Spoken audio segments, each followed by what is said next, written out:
Votre invité Sonia Mabrouk, c'est Jean-Baptiste Djebbari, secrétaire d'État au transport. À la veille d'une nouvelle journée de mobilisation et au début d'une semaine sociale cruciale avant les fêtes de Noël, faisons déjà un point pour ce lundi. Jean-Baptiste Djebbari, avec des transports qui restent et resteront perturbés pour la journée. Qui restent perturbés pour la journée, c'est vrai, avec environ un train sur 3 sur le réseau SNCF et RATP, avec une concentration de l'offre au moment des heures de pointe. Et la RATP, effectivement, et ses agents, et notamment qui mobilisent un grand nombre d'agents pour aussi orienter, faire la gestion des flux de personnes pour que tout le monde puisse se rendre en sécurité sur le travail, même si aujourd'hui, effectivement, comme depuis 10 jours, cela est compliqué. Demain, nouvelle journée de manifestation. Vous vous attendez à une mobilisation massive avec des cortèges très fournis, notamment avec le renfort de syndicats réformistes désormais? Il y aura très probablement du monde. Je note que le mot d'ordre des syndicats n'est pas tout à fait le même. La CGT veut le retrait de la réforme. La CFDT, vous le savez, soutient le principe d'un régime universel. Mais demain, ils seront ensemble. Ils ne seront d'ailleurs pas ensemble, je crois, pour physiquement. Pour une même journée, en tous les cas. La CFDT, en tout cas, conteste le principe d'équilibre financier. Et donc, nous allons travailler avec ceux qui le veulent dans les prochains jours pour tenter de trouver le bon compromis. Ma question, c'était sur la mobilisation. Vous pensez qu'elle sera importante? Le taux de grévistes s'annonce conséquent auprès des conducteurs SNCF et RATP? Le taux de grévistes est important de toute façon depuis le début du mouvement chez les conducteurs. Il ne faiblit pas. SNCF et RATP, qui d'ailleurs bien souvent, si je prends le cas de la RATP, ne sont pas concernés par le système universel. Et donc la RATP, d'ailleurs, les a informés par écrit, suite au travail que nous avions fait la semaine dernière, de leur situation personnelle. Et encore, je le redis, puisque nous avons mis le curseur au bon endroit pour respecter le contrat social, le contrat moral de l'entreprise. Mais il ne faiblit pas le taux de grévistes, Jean-Baptiste Djebbari? Il affaiblit un petit peu, mais je le dis demain, il y aura certainement un taux de grévistes important. Je le redis aussi, le gouvernement, depuis le début, mène une négociation et des échanges qui sont loyaux. Nous avons clarifié à la demande des syndicats quelle était la population concernée. Nous sommes en train de faire un travail sur le niveau des pensions pour ceux qui sont concernés par le système universel. Le gouvernement est loyal, mais je le dis, le gouvernement est déterminé aussi à mener cette réforme, car aujourd'hui, moi je ne sais pas expliquer pourquoi, par exemple à la SNCF, l'ensemble des personnels administratifs peuvent partir à compter de 57 ans, quand c'est 62 ans, dans les entreprises partout ailleurs en France. Et donc le système que nous voulons mettre en place est bien un système universel, plus équitable.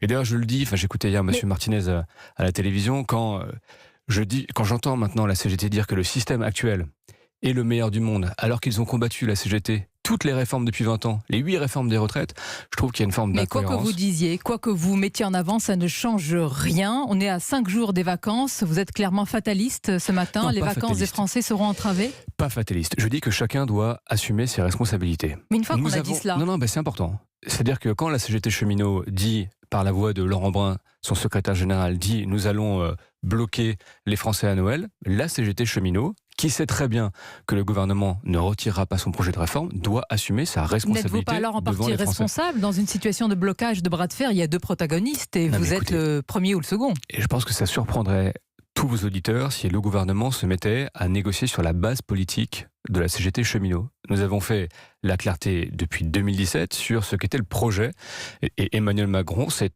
engagé devant les Français à faire des régimes de retraite actuels, un régime universel pour qu'il soit plus équitable. Donc ça ne surprendra personne que 2 ans plus tard, ce gouvernement mette en œuvre une promesse de campagne. Mais ça ne vous surprend pas que la CGT ne fléchisse pas sa position, puisque rien n'a été discuté, négocié ni cédé depuis quelques jours? Mais il faut être sérieux, Madame Mabrouk. Vous poursuivez les discussions? Et évidemment que ce projet, il a été concerté pendant plus de 2 ans. Je parle des derniers jours. Non mais il faut être très très clair. La CGT, son préalable, c'est le retrait de tout projet de réforme. D'ailleurs, celui-là, comme tous les autres, et encore une fois, je le redis, la CGT depuis 20 ans est contre tous les projets de réforme de retraite et nous dit maintenant que le système actuel est génial et répondra à tous nos problèmes. Malgré tout, on retiendra que vous êtes 2 dans un bras de fer et que vous n'arrivez pas... On retiendra que le gouvernement est à la fois déterminé pour faire une réforme qui est juste et qui, je crois d'ailleurs, vient pallier un grand nombre d'inégalités, et les Français le savent très bien, et que le gouvernement, il est ouvert dans cette négociation et que notamment il a posé un certain nombre de garanties d'ores et déjà sur la valeur du point. La porte est ouverte, vos bras sont ouverts, mais à un moment, Jean-Baptiste Djebbari, pardonnez-moi, sur la question brûlante de l'âge pivot par exemple, et là ça concerne la CFDT,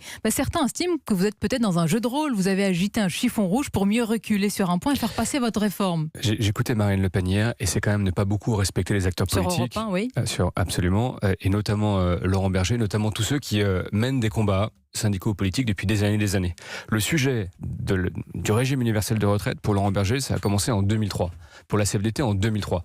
Marine Le Pen a tendance à débarquer un peu sur les sujets. Donc les cartes étaient sur la table. Et à souvent être approximative. Tout le monde savait ce qu'il allait y avoir dans cette réforme. Le sujet de l'équilibre financier, c'est pas un sujet qui est comme ça, qui sort du chapeau. On a, à horizon 2025, 10 milliards de déficit annuel. À horizon 2030, 20 milliards par an de trous dans la caisse, pour le dire simplement. Et ce que le gouvernement dit quelque chose de simple, finalement, dit ce sujet-là, on ne va pas l'écarter, on va essayer de le traiter. Et le gouvernement a une proposition. Monsieur Djebbari, attendez, mais jouons carte sur table, pardonnez-moi, s'il n'y a pas l'âge pivot, il n'y a pas 36 solutions. Il y a les cotisations patronales, ou alors on puise peut-être dans un fonds. C'est par exemple ce que dit Laurent Berger. Mais quelle est votre conviction ? C'est ce que dit Laurent Berger. Quelle est votre idée ? Et nous avons dit que sur ce sujet-là, nous donnions les clés du camion. C'est pas trop facile, la patate chaude aux patrons des entreprises publiques, la patate chaude aux syndicats pour trouver des idées. Mais nous avons fait des propositions. Nous pensons qu'effectivement l'âge d'équilibre est de nature à résoudre l'équation sur le plan financier. Nous avons fait cette proposition-là. Cette proposition, certains syndicats, dont la CFDT, nous disent elle n'est pas convenable, ou elle ne convient pas, ou elle n'est pas souhaitable. Et donc nous leur donnons la possibilité pendant quasiment 2 ans quand même, de l'intelligence collective qui peut s'affirmer. 2 ans encore ?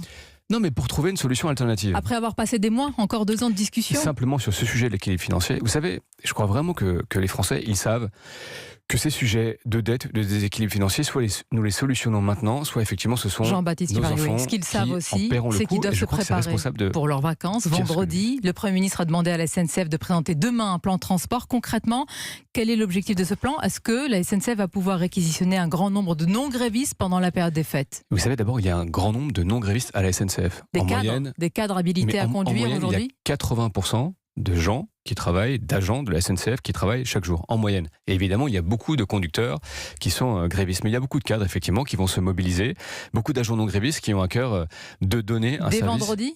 Dès vendredi, dès le 22. Qui pourront assurer plus de la moitié, par exemple, des voyages C'est effectivement ce que a dit la SNCF, et nous avons demandé à Jean-Pierre Farandou, aux équipes de la SNCF, de mettre au service des Français le meilleur plan de transport possible pour que le 22, le 23, le 24, le 25... Donc demain, il devrait annoncer un grand nombre de non-grévistes qui devraient conduire les trains pendant la période des fêtes. Absolument, et j'ajoute que le service garanti, c'est-à-dire le nombre de trains, les trains qui seront affichés seront évidemment garantis, et que toute personne qui a une place, d'ores et déjà, ou qui pourra acheter une place sur le site, verra cette place garantie. Donc on saura avec certitude si on a un train ou pas pour les départs. Tout est affaire de symbole quand on parle d'une réforme aussi sensible, Jean-Baptiste Djebbari. Comment alors parler de justice pour tous quand vous défendez la situation de Jean-Paul Delevoye au sein du gouvernement ? Comment ?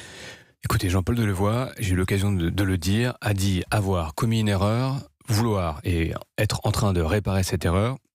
Et il a par ailleurs dit lui-même qu'il s'exprimerait sur ce sujet s'il était invité. Il a surtout dit qu'il a pensé à démissionner. Vous l'invitez à penser de nouveau à démissionner ? Non, mais moi, vous savez, je ne donne de leçons de morale à personne. Oui, vous faites partie d'un collectif et vous risquez d'alimenter encore une forme de colère, voire de haine dans le pays. Quand vous faites partie d'un collectif, vous êtes solidaire.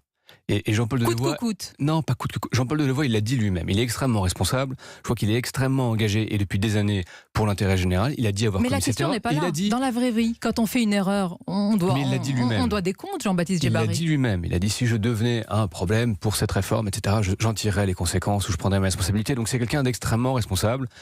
Invitez-le. Donc il doit prendre ses responsabilités, selon vous. Je dis juste, il est responsable. Il a dit exactement quelle a été sa position. Et moi, je veux le dire... Les élus. Mais vous pensez que dans un pays nerveusement éprouvé, avec une tension sociale aussi forte et même démocratique, qui est même inquiétante, vous pouvez avoir ce genre de situation dans votre gouvernement ? 1, je comprends les mois, mais 2, les politiques sont certainement les personnes en France les plus contrôlées. Quand vous rentrez au gouvernement, vous avez un contrôle de votre situation fiscale, on contrôle votre patrimoine, on contrôle vos intérêts. Qui a parlé d'une république irréprochable ? Non, mais attendez. C'est le nouveau monde, non ? C'est normal, je vais le dire, c'est normal. Quand vous quittez le Parlement, on contrôle vos frais parlementaires, et tout ça est normal. Et je pense que quand on compare la situation d'aujourd'hui, d'il y a 5 ans, ou même d'il y a encore 2 ans, parce que nous avons voté, nous, un certain nombre de ces mesures, je pense que nous avons assez largement participé à faire cet exercice de transparence. Pour le reste, invitez Jean-Paul Delevoye, il sera ravi de répondre à vos questions. On verra, la question n'est peut-être pas tant s'il doit démissionner, mais quand ? Invitez Jean-Paul Delevoye, il sera ravi de répondre à vos questions. Merci Jean-Baptiste Djebbari d'avoir été notre invité ce matin sur Europe 1. Merci Sonia Mabrouk, il est 8h28.